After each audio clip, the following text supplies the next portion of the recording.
Hi, I'm Arnold Schwarzenegger, and I would like a moment of your time because I wanted you to know something. I wanted you to know about Dr. Milton Friedman's TV series, Free to Choose. I truly believe that the series has changed my life. And when you have such a powerful experience as that, I think you shouldn't keep it to yourself, so I wanted to share it with you. Being free to choose for me means being free to make your own decisions, free to live your own life, pursue your own goals, chase your own rainbow, without the government breathing down on your neck or standing on your shoes. For me, that meant coming here to America, because I came from a socialistic country where the government controls the economy. It's a place where you can hear 18-year-old kids already talking about their pension. But me, I wanted more. I wanted to be the best. Individualism like that is incompatible with socialism. So I felt I had to come to America. I had no money in my pocket, but here I had the freedom to get it. I've been able to parlay my big muscles into big business and a big movie career. And along the way, I was able to save and invest. And I watched America change.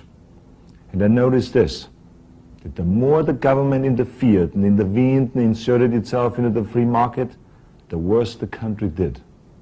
But when the government stepped back and let the free enterprise system do its work, then the better we did, the more robust our economy grew, the better I did, and the better my business grew, and the more I was able to hire and help others. Okay, so there I was in Palm Springs, waiting for Maria to get ready so we could go out for a game of mixed doubles. I started zipping through the television dial, and I caught a glimpse of Nobel Prize winner economist Dr. Milton Friedman. I recognized him from the starting of my own degree in economics and business, but I didn't know I was watching Free to Choose. It knocked me out. Dr. Friedman expressed, validated, and explained everything I ever thought or experienced or observed about the way the economy works. And I guess I was really ready to hear it. He said, the economic race should not be arranged so that everyone ends at the finish line at the same time, but so that everyone starts at the starting line at the same time. Wow. I would like to write that one home to Austria. He said that society that puts equality before freedom winds up with neither, but that society puts freedom before equality will end up with a great measure of both. Boy, if I would have come up with that one myself, I maybe wouldn't have had to get into bodybuilding. When I did beef up my bodybuilding in business school, of course I started what Thomas Jefferson believed, and what Adam Smith thought, and even what Milton Friedman had to say. But with Free to Choose, it all came together. Their economic thought with my own personal experience. In a way, I felt I'd come home. I sought out Dr. Friedman and had the great pleasure and privilege of meeting him and his economist wife, Rose. And we've all become friends, and now I call him Milton. And that became a big pain in the neck about Free to Choose. All my friends and acquaintances got the tapes and the books for Christmas after Christmas, all the way through the Reagan years when I was able to tell them all, you see, Milton is right. And I think it's crucial that we all keep moving in the same direction, away from socialism and towards greater freedom and opportunity. That's why I'm so excited that Milton Friedman is updating Free to Choose, bringing it into the 90s by discussing how to deal with the drug disaster, the Japan phenomenon, and of course, the miserable failure of communism. Oh, by the way, there are plans now to translate Free to Choose into the languages of the Soviet Union and Eastern Europe. And you know, they really need it to guide them through as they take the first walk into freedom. But we need it too. I recommend to you the new TV series Free to Choose and encourage you to walk into the 21st century in freedom, in opportunity, and in success with Dr. Milton Friedman. Thanks for listening.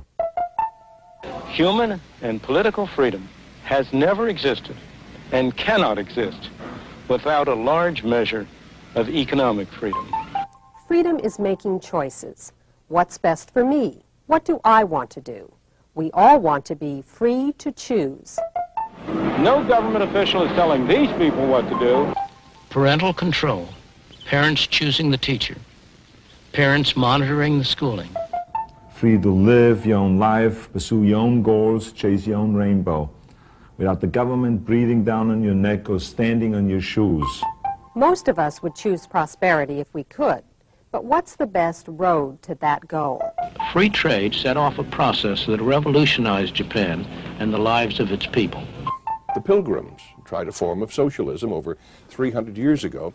Unfortunately for their fair-minded plans, they prospered only after they were allowed to keep for themselves all the food they grew. Who says economic institutions don't matter?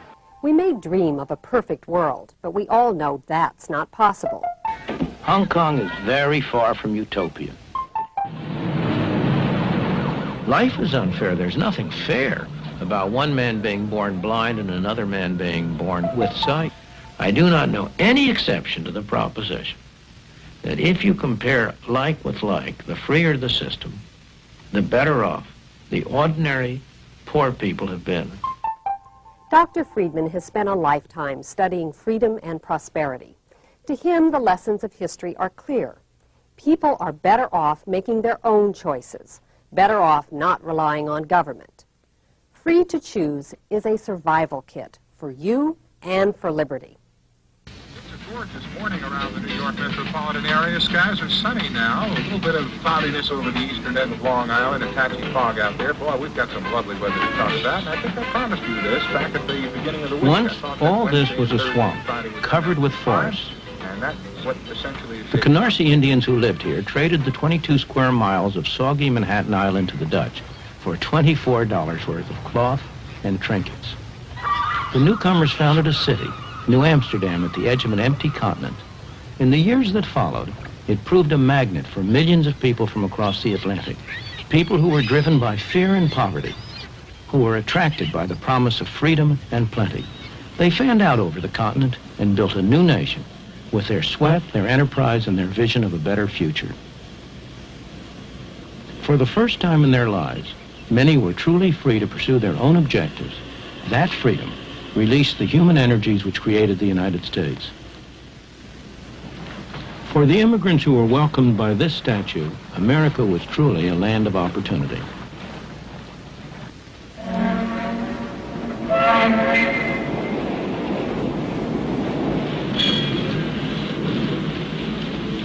They poured ashore in their best clothes, eager and expectant, carrying what little they owned.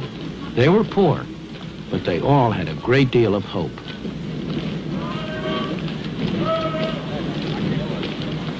Once they arrived, they found, as my parents did, not an easy life, but a very hard life. But for many, there were friends and relatives to help them get started, to help them make a home, get a job, settle down in the new country.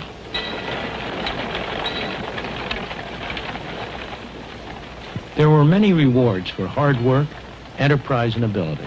Life was hard, but opportunity was real. There were few government programs to turn to, and nobody expected them. But also, there were few rules and regulations. There were no licenses, no permits, no red tape to restrict them. They found, in fact, a free market, and most of them thrived on it. Many people still come to the United States driven by the same pressures and attracted by the same promise. You can find them in places like this. It's Chinatown in New York, one of the centers of the garment industry, a place where hundreds of thousands of newcomers have had their first taste of life in the new country. The people who live and work here are like the early settlers. They want to better their lot, and they're prepared to work hard to do so. Although I haven't often been in factories like this, it's all very familiar to me, because this is exactly the same kind of a factory that my mother worked in when she came to this country for the first time at the age of 14, almost 90 years ago.